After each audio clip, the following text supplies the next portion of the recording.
Vamos a hablar acerca del proceso. Todo lo que usted y yo queramos conseguir tiene un proceso, ¿ok? Todo tiene un proceso.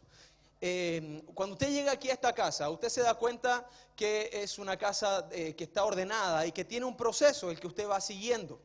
Y a mí me gusta mucho la visión de la iglesia. Siempre lo digo, yo amo la visión. Yo amo a Jesús, amo la palabra, yo amo la palabra, amo la presencia de Dios, pero he aprendido a amar la visión. ¿Y sabe por qué? Porque la visión convirtió mi mayor defecto en mi mayor virtud. Mi mayor defecto es que soy ambicioso, yo soy tremendamente ambicioso, soy muy ambicioso. Siempre he sido ambicioso y sigo siendo ambicioso.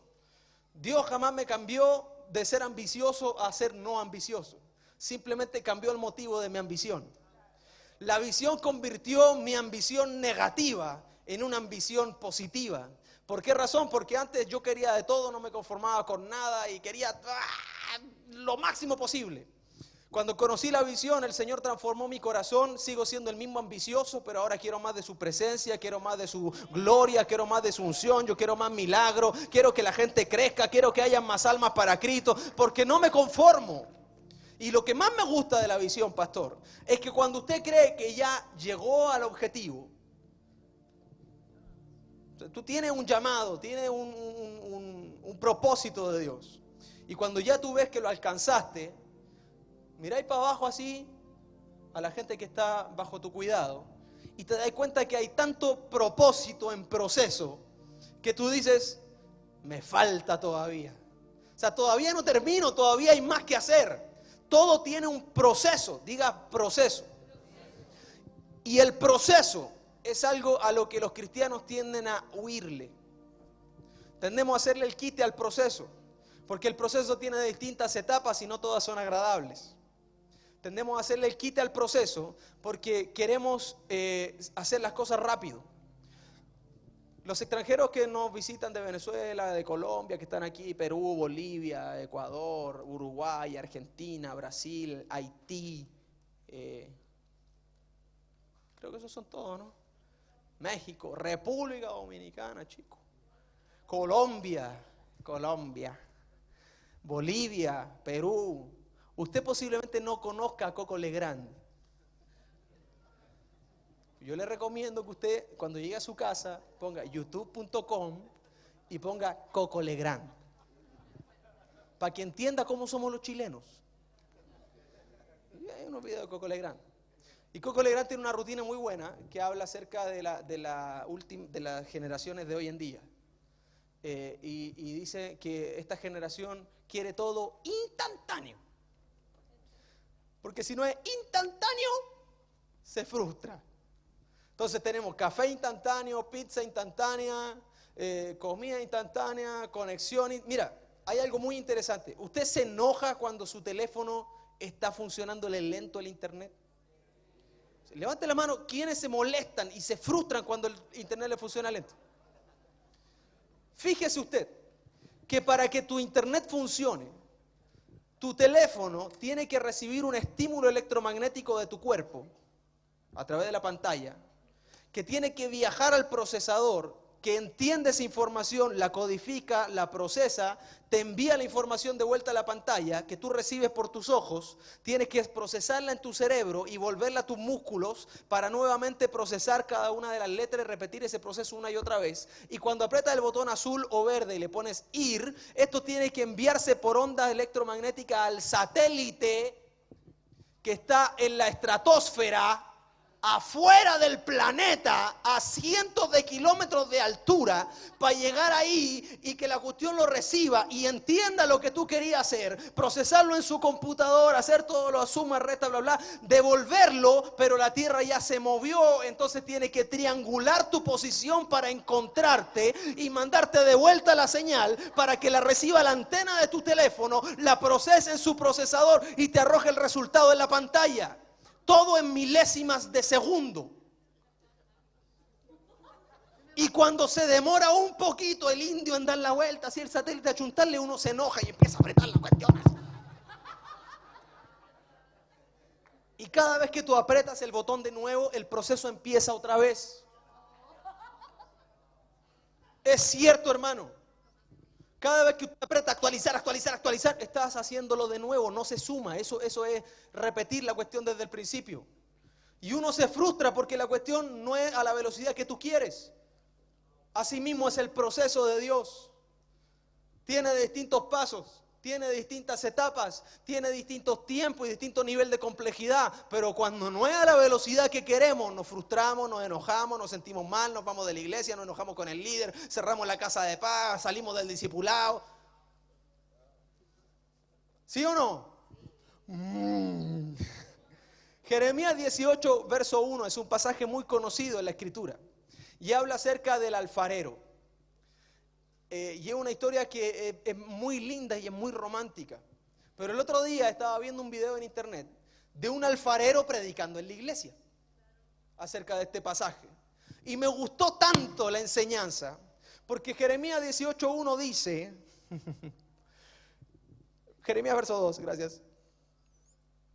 Dale, verso 2, vamos a ver la historia. Levántate y vete a la casa del alfarero y allí te haré oír mi palabra. Verso 3, y descendí a la casa del alfarero y aquí que él trabajaba sobre la rueda. Verso 4, y la vasija de barro que él hacía se echó a perder en su mano y volvió y la hizo otra vasija según le pareció mejor hacerla. Es una historia muy conocida. El alfarero estaba trabajando y lo que hizo no le resultó, entonces la desarmó e hizo otra nueva. Muchas veces el proceso que Dios tiene con nosotros no se da como nosotros queremos y nos frustramos por eso. Yo soy creativo, yo me dedico a crear cosas, ese es mi trabajo, mi formación. Entonces yo tengo que crear, a veces uno pasa por lagunas creativas y anda vacío y no se le ocurre nada, pero otras veces la cosa fluye mucho más rápido.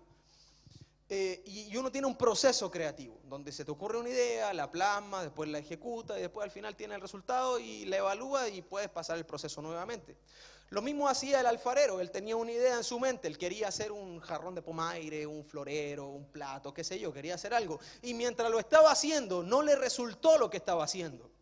El alfarero tenía la experiencia, tenía el conocimiento, tenía la formación, tenía las herramientas, tenía todo lo necesario, pero no le resultó. Y en este video que yo veía, el alfarero mostraba en ejemplo cómo lo estaba haciendo. Y luego dice, cuando las cosas no se dan como el alfarero quiere, cuando el barro no adquiere la forma que el alfarero quiere, no es porque el alfarero esté haciendo mal, es porque el barro no está respondiendo como se debe. Y dice, lo más probable es que este barro esté sucio. Entonces yo como alfarero lo que tengo que hacer es limpiarlo. Y lo metía en la rueda y le daba 1000 vueltas y sacaba agüita y le hacía así, hacía un tubo para arriba, después lo aplanaba y le iba, con la uñita le iba sacando imperfecciones que le iba encontrando, pedacitos de piedra, dureza, distintas cosas. Y él decía en el libro de Jeremías 18, cuando el barro la vasija se echó a perder en las manos del alfarero, no es porque el alfarero haya cambiado de opinión, sino porque el barro no le respondía como debía. Y dice, si usted quiere que el Señor le dé la forma que el Señor quiere darte, entonces déjate que Él te quite la dureza, que te quite la suciedad, que te quite la aspereza y así vas a responder como debes al proceso. Si hay alguien en la historia bíblica que respondió al proceso de Dios para su vida de manera ejemplar, es una persona que se llama Timoteo. Timoteo era discípulo de Pablo. Timoteo se convirtió en un hombre muy importante en la iglesia primitiva. Pero Timoteo no siempre fue el gran Timoteo, sino que atravesó un proceso en su vida. El proceso, quiero que lo anote, un proceso es el procesamiento o conjunto de operaciones a que se somete una cosa para elaborarla o para transformarla. Es el procedimiento, el conjunto de operaciones a la que una cosa se somete para ser elaborada o para ser transformada. Por eso es que la Biblia dice, no se conformen a este siglo, sino que sean transformados. ¿Qué es lo que el Señor te está diciendo? No te conformes a quedarte como estás. Sométete al proceso para que seas transformado. Cuando usted llega a la iglesia, hay cosas que el Señor quiere empezar a hacer en tu corazón. Y aquellos que avanzan más rápido al cumplimiento de su propósito son exactamente aquellos que se someten más rápido al proceso que Dios tiene para ellos en su corazón. El proceso entonces es el procedimiento, el conjunto de operaciones a la que nos vamos a someter para ser transformados. Cada vez que tú le dices al Señor, Señor, transfórmame, lo que le estás diciendo es, Señor, méteme en un proceso. Y cuando después estamos en el proceso, nos quejamos. Y el Señor está con el barro en la mano y uno dice, pero si vos te subiste solo a esta rueda. Nadie nos obligó a decirle, Señor, cámbiame, renuévame, transfórmame a tu imagen. Y canta uno y llora. Y después en el proceso se queja. El Señor nos está formando, pero debemos estar sometidos y dispuestos a ese proceso. David comenzó a reinar 15 años después de que fue ungido rey. 15 años después de que le cayó el aceite, como aprendíamos el otro día con la enseñanza poderosa del apóstol acerca del aceite de la unción. 15 años después, David recién empezó a reinar. Jesús comenzó su ministerio recién cuando tenía 30 años. Pablo estuvo 10 años siendo discipulado para convertirse recién en el gran apóstol Pablo. Todo en la Biblia necesita un proceso. Todo en la Biblia requiere un proceso. Nada en Dios es instantáneo. El Señor no viene envuelto en un sobre de Nescafé, mi hermano. Con Dios tenéis que ir a la mata, sacar el grano, ponerlo en un pañito, colocarlo arriba del techo para que el sol te lo seque. Después del tiempo ir a buscarlo, sacar los granos que se endurecieron, meterlo a la cuestión, moler la payasadita, sacarle las cáscaras, hacerlo moler de nuevo, ponerlo en la cosita, pasarlo por el filtro. El propósito de Dios para tu vida no viene envuelto en un sobre Nescafé. Requiere un proceso, requiere un trabajo, requiere que nos dispongamos en nuestro corazón. Todos tenemos un propósito y un llamado de Dios, pero no todos queremos aceptar el proceso que va vinculado con ese llamado. Dios tiene algo grande para ti.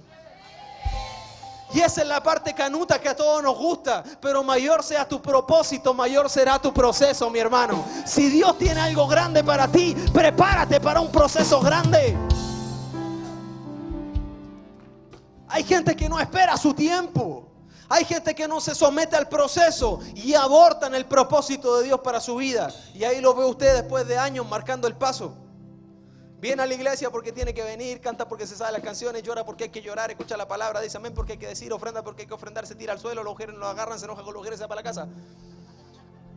Todos los domingos lo mismo, porque no se ha sometido al proceso. Todos tenemos un llamado, un propósito de Dios para nuestra vida, pero debemos atravesar un proceso para alcanzarlo.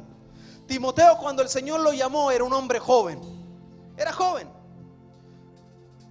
Y el Señor lo llama al ministerio y comienza su proceso. Siempre vemos a Timoteo como un joven en la Biblia. Siempre lo vemos como una persona joven. Siempre. Es increíble que en la vida de Timoteo, el ser joven, el cual era una gran ventaja, se convirtió también en su mayor debilidad ministerial. El hecho de que Timoteo fuera joven era muy bueno. Y era muy bueno porque porque al contrario del apóstol Pablo, que conoció a Jesús ya avanzado de edad y empezó su ministerio ya viejo, Timoteo lo conoció cuando era joven, tenía toda una vida por delante para servir al Señor. Pero producto de esa ventaja que tenía, también la gente lo miraba distinto y era menospreciado por el resto, por el hecho de ser joven. Quiero que vaya conmigo, por favor, al libro de, se me olvidó, Primera de Timoteo. Lo tengo aquí, no se asuste. Gracias, 4:12. No.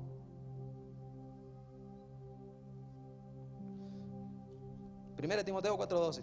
Sí. Estaba leyendo Primera de Tesalonicenses 3, estoy clarito. Primera de Timoteo 4:12. Y Pablo le escribe a Timoteo y le dice: ninguno tenga en poco tu juventud, sino sé ejemplo. Muchas veces se usa este pasaje para predicarle a los jóvenes dicen amén y gritan aleluya y etcétera. Pero en el contexto que te lo estoy poniendo, la juventud representa muchas cosas. Porque la juventud era la ventaja de Timoteo, pero era lo que hacía que el resto lo menospreciara. Tal vez a ti te menosprecian por algo distinto que tu juventud. Tal vez te menosprecian porque no tienes recursos económicos. Tal vez te menosprecian porque eres muy viejo. Tal vez te menosprecian porque eres muy feo, porque eres muy lindo, porque eres muy inteligente, porque eres muy tonto, porque eres muy rico, porque eres muy pobre, porque te viste de una forma, porque no te viste de esa forma, porque hablas de una manera, porque no la hablas. El otro día conversaba con una persona y le decía, oye, si al final la gente siempre te va a criticar, acostúmbrate. Acostúmbrate, te van a criticar por cualquier cosa. Acostúmbrate a eso, aprende a lidiar con la crítica. Porque no hay forma que tú le agrades a todo el mundo, siempre te van a criticar. Pablo le está diciendo a Timoteo, eso por lo que te menosprecian, no permitas que sea un impedimento para alcanzar tu propósito. Aquello que para ti se convierte en una debilidad, aquello que para ti hace que el resto te mire con los ojos extraños, la Biblia te dice, no permitas que eso impida que alcances el propósito que Dios tiene para ti. Dice, ninguno te tenga en poco por ser joven, ninguno te menosprecie por ser como eres. Independiente si usted es joven o no, inteligente o no, feo o no, tonto o no, rico o no, pobre o no, como sea, que ninguno te menosprecie por ser como eres, porque si Dios te señaló es porque Él tiene un propósito contigo. No permitas el menosprecio. Ahora, fíjate lo que dice la Biblia, dice, ninguno te tenga en poco. Eso incluía al mismo Timoteo. Pablo le está diciendo a Timoteo, te prohíbo que te menosprecies a ti mismo por ser joven. Muchas veces la gente no nos critica tanto o no nos interesa tanto la opinión del resto, pero sí somos muy críticos con nosotros mismos. Y sí nos menospreciamos mucho a nosotros mismos. La mayor barrera que todo cristiano debe atravesar no se llama pecado. La mayor barrera que todo cristiano debe atravesar se llama yo no puedo. ¿Sabe por qué? Porque el Señor perdona el pecado y dice que limpia nuestra maldad y nos hace como un vaso nuevo. Pero el no puedo te limita porque es tu voluntad contra la voluntad de Dios. No te menosprecies por ser como eres. La palabra menosprecio significa actitud negativa frente a una cosa, persona, consistente en concederle menor valor o importancia que el que merece. El menosprecio es una actitud hacia ti que te pone en un menor valor que el que te mereces. Te pone en un menor valor que el que te mereces. Por eso es que Pablo fue tan tajante al decir, ustedes fueron comprados por un alto precio. Ustedes fueron comprados por un alto precio. Eso significa tú tienes un gran valor. Tienes un gran valor. Tienes un gran valor. Vale mucho para Dios. No te menosprecies. Mucha gente no entra al proceso porque no se siente preparado. No entra al proceso porque cree que no le va a resultar. No entra al proceso porque se mira en menos. Pero la palabra del Señor dice, no te menosprecies. No te menosprecies. Dios tiene un propósito contigo. El ministerio de Timoteo comenzó con mucha fuerza. Siendo joven aún, el ministerio de Timoteo fue de un crecimiento explosivo. Y fue rápidamente conocido por la iglesia primitiva. Pero no siempre empezó así. Timoteo tuvo que atravesar por distintas etapas en su proceso. La primera de ellas aparece en el libro de Hechos capítulo 16 verso 1.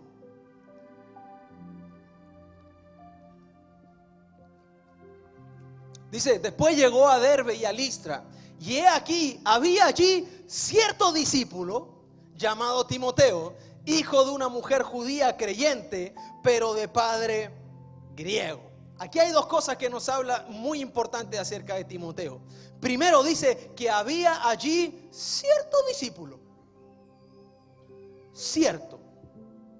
La palabra cierto significa verdadero y todo eso, ¿verdad? Pero la palabra cierto en este contexto significa que no está determinado de manera precisa. No está determinado de manera precisa. La palabra cierto significa textualmente uno entre varios. En buen chileno, Timoteo era uno más del montón. Timoteo era uno más del montón, era uno entre varios. Era el cierto discípulo, el que estaba junto con los demás, hacía lo mismo que el resto, tenía el mismo compromiso que el resto, era igual que los demás, era uno más del montón. Era uno del montón. Pero fíjate en esto, pastora Claudia, qué interesante. Timoteo ya estaba dentro del proceso cuando era uno del montón. Significa que el que no está en el proceso, ni en el montón está todavía. Timoteo empezó su proceso y el primer paso del proceso es ser uno más del montón. Si usted no se somete y no entra al proceso, ni en el montón está. Duro, pero es verdad. Timoteo era uno más, no estaba determinado con claridad, no estaba siendo específico, era uno entre varios. Pero él tenía una característica muy especial, y es que era hijo de una mujer judía, pero de un padre griego. Dentro de Timoteo había una pugna entre dos culturas, entre dos autoridades, entre dos tradiciones, entre dos reinos espirituales. Su mamá era cristiana y su papá era mundano, para que me lo entienda. Su mamá era judía, creyente, pero su papá era griego. Timoteo, en el inicio de su proceso, tuvo que lidiar con su realidad antigua. Tuvo que aprender a lidiar con quien era en su carne. Tuvo que aprender a lidiar con el viejo hombre. Tuvo que aprender a lidiar con las cosas que antes hacía, pero ahora ya no las quería hacer más. Dentro de Timoteo había una pelea entre el reino de Dios y el reino de las tinieblas. Dentro de Timoteo había una lucha, una pugna, un gallito entre su carne y su espíritu. Dentro de Timoteo había una lucha de identidad. ¿Quién soy? ¿Soy el hijo de la judía creyente o soy el hijo del griego que no es creyente? ¿A qué Dios sirvo? ¿Sirvo al Dios de mi mamá o al Dios que mejor le caiga a mi papá? Esa era la realidad de Timoteo. Esa era su vida. Así él era. Yo me imagino a Timoteo cuando chico, yendo a la sinagoga con la mamá, yendo al templo con la mamá, pero yéndole a llevar ofrenda a Zeus, a Apolo, a Júpiter y todos esos compadres de los griegos. Yo me lo imagino, yendo con su papá a hacer su culto religioso y yendo con su mamá a hacer el suyo. Había algo dentro de Timoteo que lo tiraba para el mundo. Había algo de Timoteo que lo quería hacer volver atrás. Ese es el primer paso del proceso. El primer paso del proceso, cuando somos uno más del montón, es cuando necesariamente tenemos que aprender a lidiar con nuestra naturaleza caída, a lidiar con el pecado, a lidiar con la carne, a lidiar incluso con los argumentos de nuestra mente. Timoteo tuvo que someterse a ese proceso y aprender a hacer que su espíritu se sobrepusiera a su razón. Pero fíjate, cuando Timoteo empezó a someterse a ese proceso y comenzó a crecer en el evangelio y empezó a hacer que su carne fuera dominada por su espíritu y empezó a hacer que su creencia en Cristo fuera mayor que su tradición politeísta de parte de su padre griego, algo pasó.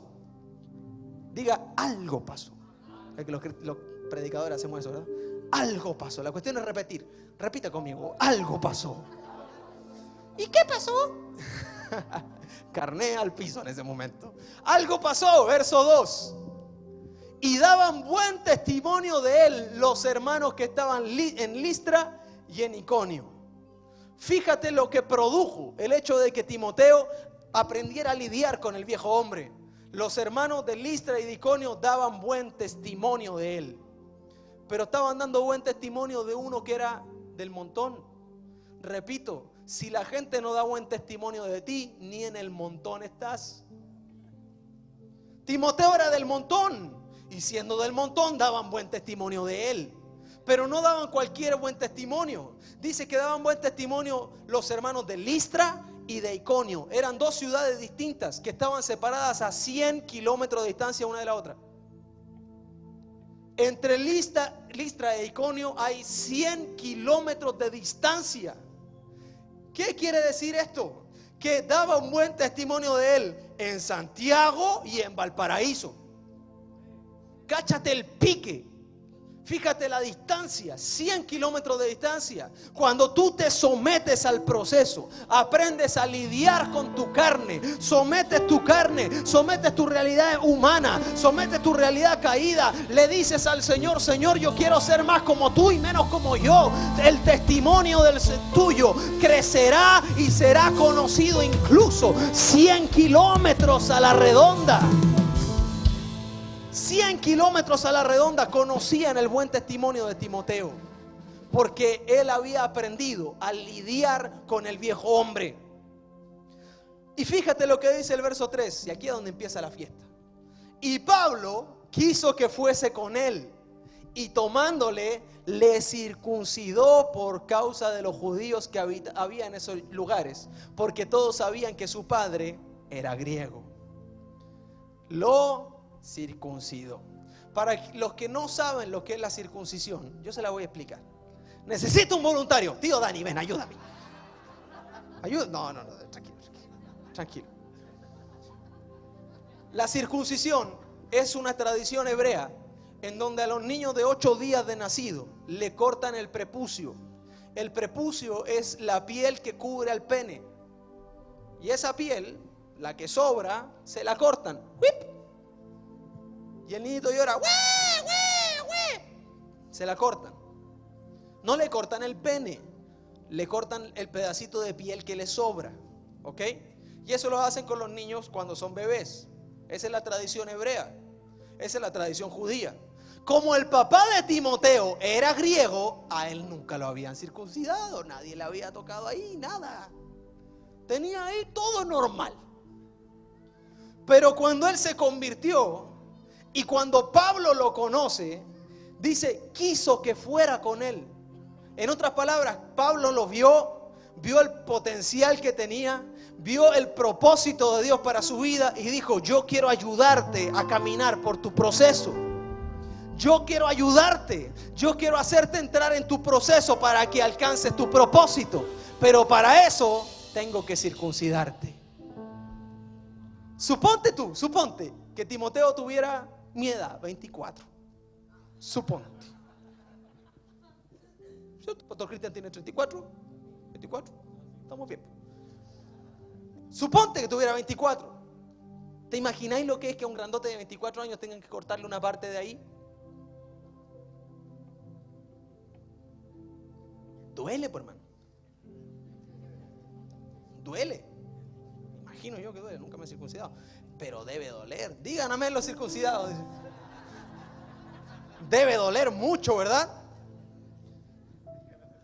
Y Pablo, que era el hombre señalado por Dios para llevar a Timoteo al cumplimiento de su propósito y hacerlo entrar en su proceso, dice, tengo que circuncidarte, tengo que quitarte lo que sobra, tengo que sacarte lo que estorba, tengo que cortar en ti lo que te vincula a tu realidad pasada, tengo que cortar de ti lo que te vincula a la tradición de tu padre, tengo que cortar de ti aquello que te hace seguir siendo griego, tengo que cortarlo. Muchas veces llega gente donde el pastor Cristian, la pastora Paola, ofendía con su mentor porque lo retó. ¿Qué está haciendo? Le está huyendo al cuchillo. El primer paso del proceso es que tu mentor te corrija.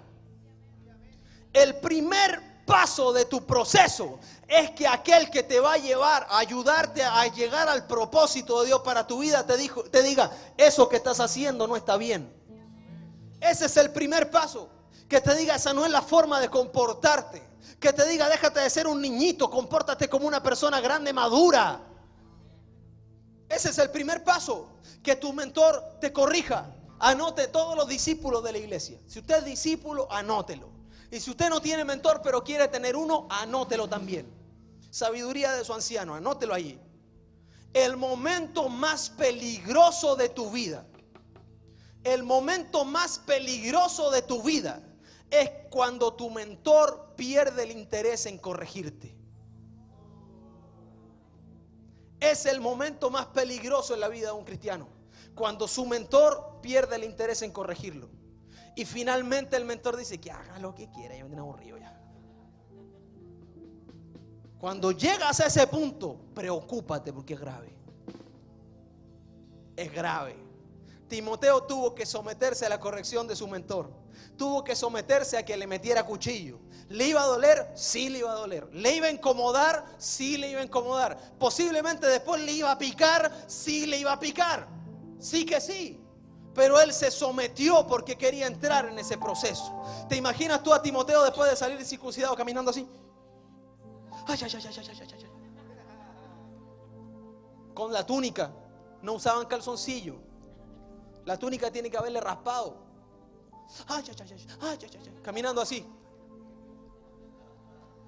Pobrecito, yo me lo imagino sentándose así con cuidadito. ¿Te lo imaginas o no? Sí, terrible. Pero él se sometió incluso a que todo el mundo viera que a él le habían cortado un pedazo. Mucha gente va donde mí, donde el pastor Cristian, la pastora Clara, y dice: estoy ofendida con usted porque usted me corrigió en público. ¿Y qué tú crees, que a Timoteo no se dieron cuenta que le habían cortado ahí? Usted no debiera haberlo hecho así, tendría que haberme tomado en privado. ¿Usted vio a Timoteo en cuarentena hasta que caminara normal? Claro que no. El que te va a hacer entrar al proceso te va a hacer pasar por situaciones incómodas, dolorosas, duras, molestas, pero es necesario, mi hermano, para que dejes de ser del montón y alcances tu propósito. Paso 1, y son 7. Y el 1 ya está difícil. El 1 ya duele, el 1 ya está peludo. No, ya la cuestión, estoy calmado, vamos a calmarnos. Ese es el 1 nomás.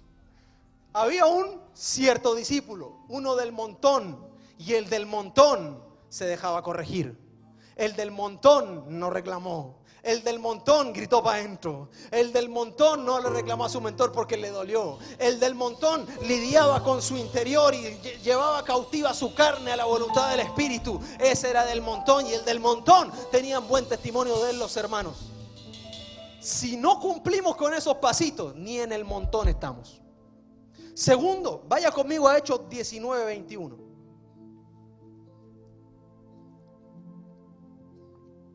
Pasadas estas cosas, Pablo se propuso en el Espíritu ir a Jerusalén, después de recorrer Macedonia y Acaya, diciendo: después que haya estado allí, me será necesario también venir a Roma. Verso siguiente. Y enviando a Macedonia a 2 de los que le ayudaban, Timoteo y Erasto, él se quedó por algún tiempo en Asia. Fíjese, Timoteo ya dejó de ser el cierto discípulo. Ahora era uno de los que le ayudaban. Era uno de los que ayudaban a Pablo. Ya lo ayuda. Lo ayuda.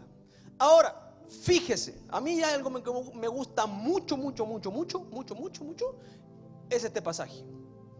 Porque me vincula necesariamente con el libro de Génesis. Cuando el Señor le dice al hombre: no es bueno que el hombre esté solo, le voy a hacer ayuda para él. Y algo que yo siempre le enseño a los jóvenes, siempre se lo enseño a los jóvenes solteros. Lo miro y le digo: ayúdame. Claro. Ya, pero ayúdame. Sí, lo ayudo. Pero ayúdame, necesito que me ayudes. Sí, yo le ayudo. Pero, ¿me va a ayudar o no? Sí, le voy a ayudar. Para que alguien me ayude, tengo que decirle en qué, ¿verdad? En otras palabras, para recibir ayuda, tengo que tener claro mi propósito. En otras palabras, para recibir ayuda, tengo que tener claro lo que estoy haciendo. En otras palabras, para recibir ayuda, necesito tener claro para dónde voy. Para poder decirle a mi ayuda, necesito que me ayudes en esto. Mucha gente, muchos jóvenes quieren que le llegue la ayuda y no tienen ni idea para dónde van. No saben cuál es su propósito, no saben cuál es su llamado, no saben cuál es su meta, no saben lo que Dios tiene para ellos, y anda buscando la ayuda idónea, el agilao. Y anda buscando: ¿y la idónea para cuándo? ¿Y la idónea para cuándo? Cuando te enfoques en tu propósito, pedazo de carne. Un hombre solo es atractivo a la mujer de Dios para él cuando está en su propósito. Porque su ayuda. Pero fíjate, la ayuda no es a la pinta mía. La ayuda es a la pinta de aquel al que voy a ayudar. Ayúdame, sí, claro, afirma aquí, pero ¿no quieres mejor que te afirme acá? No, necesito que me ayudes afirmando aquí. Pero ¿estáis seguros que ahí? ¿Y si mejor te traigo un juguito? La ayuda es según la instrucción de aquel al que vas a ayudar.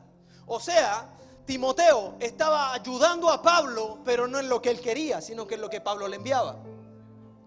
Muchas veces Pablo seguro tiene que haberlo enviado a hacer algo que Timoteo no quiso, que no le gustaba, que no le acomodaba. Pero si él estaba dispuesto a hacer ayuda, iba a hacer aquello incluso que no le agradaba. el hecho de ser ayuda denota un propósito que no es tuyo, sino que es de otro. Denota que estás sirviendo al propósito de otro. Denota que estás trabajando y sirviendo al llamado de otro. Denota que estás ayudando al llamado y las metas de otro. No son tuyas todavía, sino que son del otro. Hay mucha gente que llega al lado de los líderes de red, al lado de los discípulos del pastor, y le dice: pastor, lo que usted necesite, por favor cuente conmigo, yo le quiero ayudar a usted. Y después se van y dicen: porque ayúdame y yo te ayudaré. Tú me tienes que ayudar primero a mí. Aleluya. Porque después de eso yo te voy a ayudar, pastor, así por supuesto. Además que si yo te ayudo a ti, el apóstol va a cachar que yo soy re bueno y capaz que me promueva. O sea, ¿estás ayudando al que carga el propósito o te estás ayudando a ti a través de la ayuda? Timoteo no veía por él mismo. Timoteo no veía por su propia ambición. Timoteo no veía por sus propias metas. Timoteo ayudaba a aquel que en algún momento le había dicho: Dios tiene un proceso, un propósito contigo. Métete en el proceso, déjame que te circuncide y ayúdame en esto. Únicamente te vas a convertir en una ayuda para el que está sobre ti cuando dejes que te pese el cuchillo. Sin cuchillo no eres confiable para convertirte en ayuda. Si no aguantas la corrección, no vas a ser confiable para que tu mentor te pida que hagas algo. Llega gente y reclamando: es que a mí no me consideran. ¿Será porque no te gusta ser corregido? Es que en este discipulado hay favoritismo. No hay favoritismo. Lo que pasa es que el resto me aguanta el cuchillo, tú no. Hermano, proceso. No lo invento yo. No le estoy tirando palo a nadie, se lo prometo. Está en la escritura. Está en la escritura. La gente que me conoce sabe que yo no tiro palo al aire. Si yo tengo algo que decirte, te voy a pegar el palo certero a ti, con nombre y apellido. Y el otro día yo le decía a uno: yo no tiro palo, yo tiro anzuelo. El que pica, problema suyo.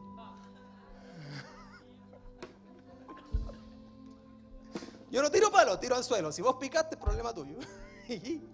Entonces Timoteo se convirtió en una ayuda. ¿Ok? Él era confiable. Era una persona que estaba siendo contable para Pablo. Pablo sabía que podía contar con Timoteo. Déjame hacerte una pregunta. Tu líder, tu mentor, tu líder de Casa de Paz, tu líder de red, tu apóstol, ¿sabe que puede contar contigo? Siempre tenemos el cliché: cuente conmigo. Y después cuando tú cuentas con él, te escribe: es que no puedo.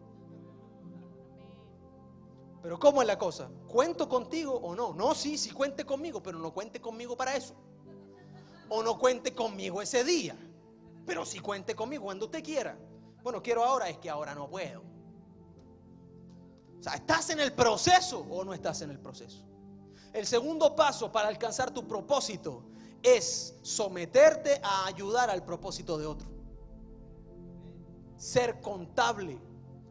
Tienes que ser una ayuda contable. Número 3, Romanos 16:21. Os saludan Timoteo, mi colaborador, y Lucio, Jasón y Sosípater, mis parientes. Primera Tesalonicenses 3:2 dice: y enviamos a Timoteo, nuestro hermano, servidor de Dios y colaborador nuestro en el evangelio de Cristo, para confirmaros y exhortaros respecto a vuestra fe. Tercer paso del proceso: colaborador. Diga colaborar. No falta el que está perdido, dijo colaborador. Colaborar. Hoy en día a los empresarios les gusta mucho llamar a sus empleados de colaboradores. Entonces, en vez de decir: tenemos una fiesta a fin de año con nuestros empleados, dicen: esta es la fiesta de fin de año con nuestros colaboradores. Porque suena más inclusivo, ¿cachai? Pero es una falacia, eso no es así. Usted no le colabora al dueño de la empresa, usted trabaja para él. ¿Me está entendiendo, cierto? Porque la verdad de las cosas es que un colaborador es un tercero que tiene su propio propósito, pero te ayuda a ti con el tuyo. Pero yo tengo el mío propio, pero te ayuda a ti con el tuyo. Por ejemplo, supongamos que tú tienes una empresa de lavaautos. Tú lavas autos, ese es tu emprendimiento. Contratas a 2 o 3 personas que laven autos para ti. Y tú les pagas por lavar autos. Lava las llantas, lava los autos, lava los vidrios, le echa cerita, encerar, quitar cera, toda la cuestión. Te lo deja pero impecable. El tema es que tú en tu empresa no tienes aspiradoras. ¿Me está entendiendo, verdad? Entonces usted se consigue a un colaborador. Es otro empresario que importa aspiradoras. Y no solamente son aspiradoras pulentas que necesitan una certificación para aprender a usarla. Y él da la clase, él tiene el curso de certificación para usar estas aspiradoras. Y no solo eso, además él tiene aspiradores profesionales certificados por su curso de certificación. Entonces tú le dices, ¿sabéis qué? Yo tengo una empresa de lavado, pero solo lavo por afuera porque no tengo aspiradores. Necesito que me colabores en esto. Y él te dice, por supuesto, y te manda 2 aspiradores para allá con la máquina, con las cuestiones, para que te ayuden a aspirar el auto. Su pega no es lavar autos, su pega es importar aspiradoras, pero él te colabora en tu propósito, en lo que tú estás haciendo. Eso es un colaborador. Un colaborador es alguien que tiene su propio llamado, tiene su propio propósito y está moviéndose en su propia asignación, pero te ayuda a ti con la tuya. Timoteo, después de que se sometió al cuchillo y al proceso, después de que se sometió a ser un ayudante, el Señor empezó a mostrarle a Timoteo cuál era su llamado, cuál era su propósito, cuál era su asignación. Y cuando empezó a moverse en ella, se convirtió ya no en un ayudante, se convirtió en alguien que colaboraba con los apóstoles. Cuando tú te sometes al proceso, solo en medio del proceso, en medio de la ayuda, Dios te va a revelar cuál es tu propósito. Solo en medio de la ayuda, Dios te va a revelar tu asignación. Solo en medio del proceso, Dios te va a revelar para qué te llamó. No antes, es en medio del proceso. ¿Se entiende la diferencia entre un colaborador y un ayudante, verdad? El ayudante hace lo que tú le dices. Y ese es su objetivo, hacer lo que tú le dices. El colaborador tiene sus propias metas, pero te ayuda a ti con las tuyas. Esto nos muestra que el Señor seguramente ya le había dado a Timoteo cuál era su llamado.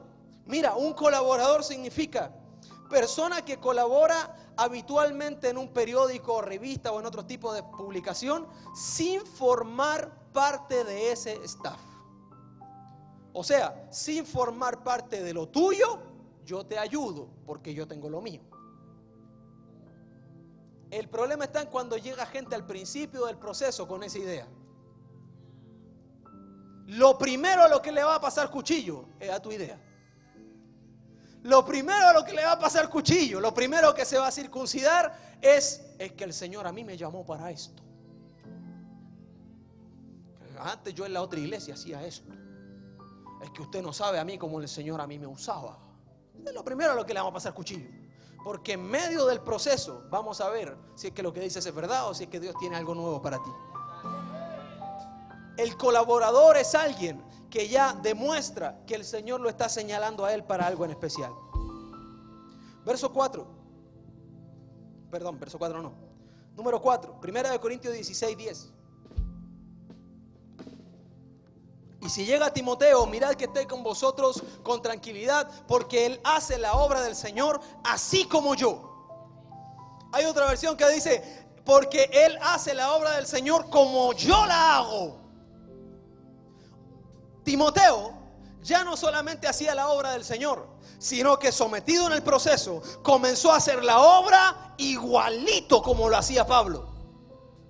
Y Pablo daba testimonio de él y dice, preocúpate de tratar a Timoteo y recibirlo bien, igual como me recibes bien a mí, porque él hace la obra del Señor tal cual como yo la hago.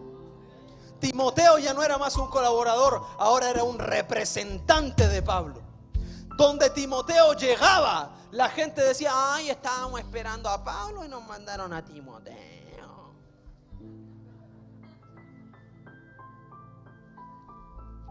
Ay, yo pasé adelante y quería que el apóstol orara por mí y oró por mí la hermana Lorena.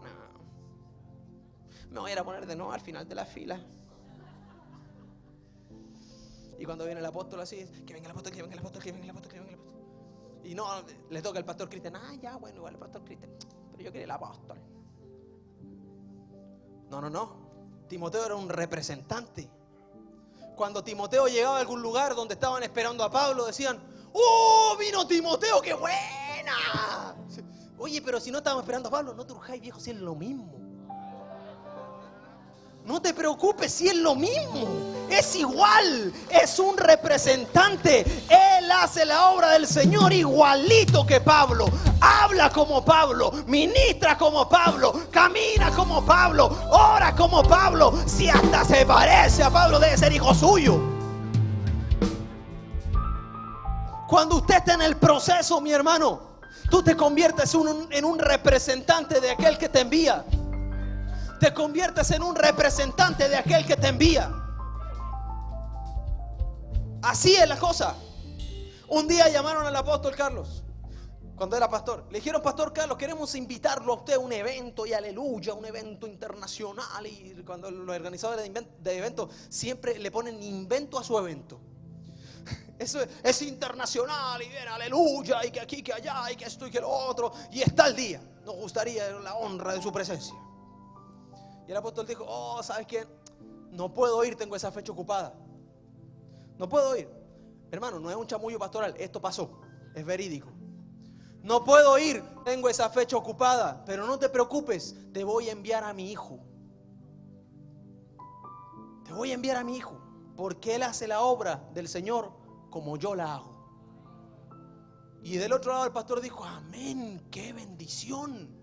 Y mi papá me llama, me dice: hijo, me invitaron a un evento en la iglesia de tal, yo no puedo ir, pero vas a ir tú en mi lugar. Gloria a Dios, como te mandaron a vos.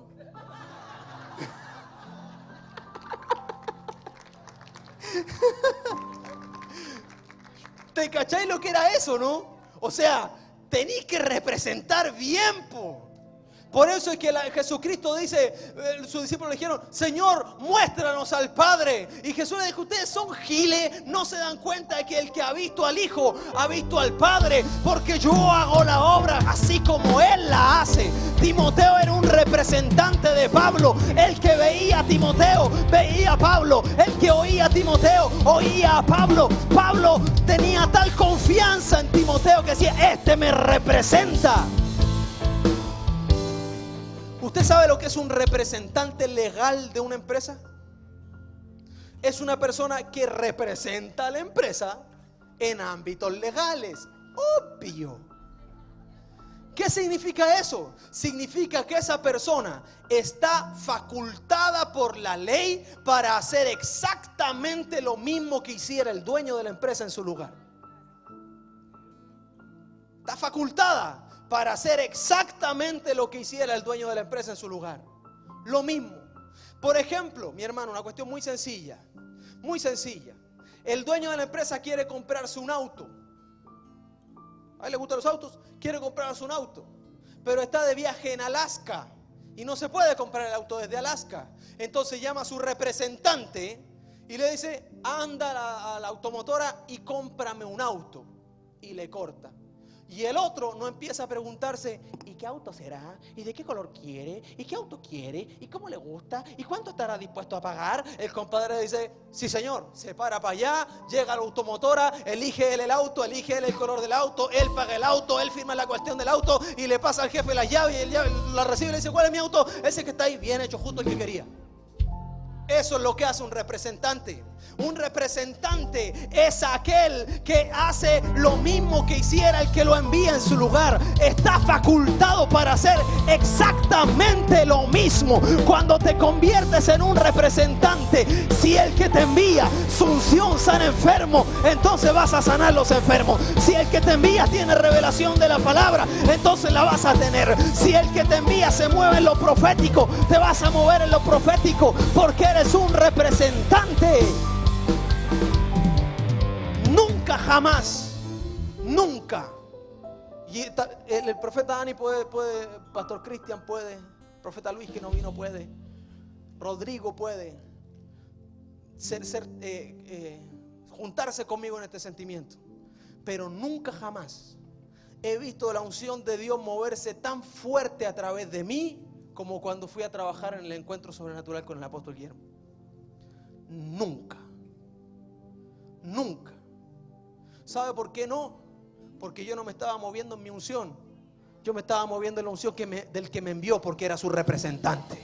El que me había puesto ahí no era el hermanito Ujier, capitán de los Ujier, el que me decía, a usted le va a tocar esta sección de aquí.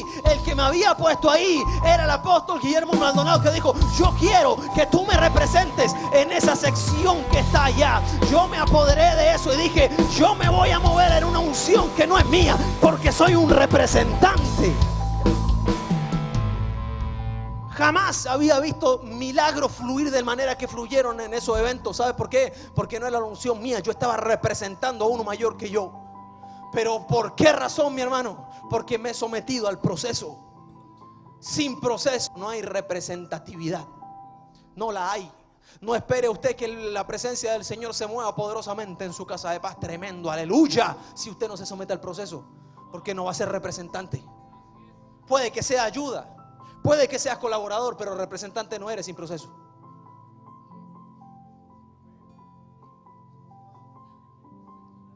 Dios mío.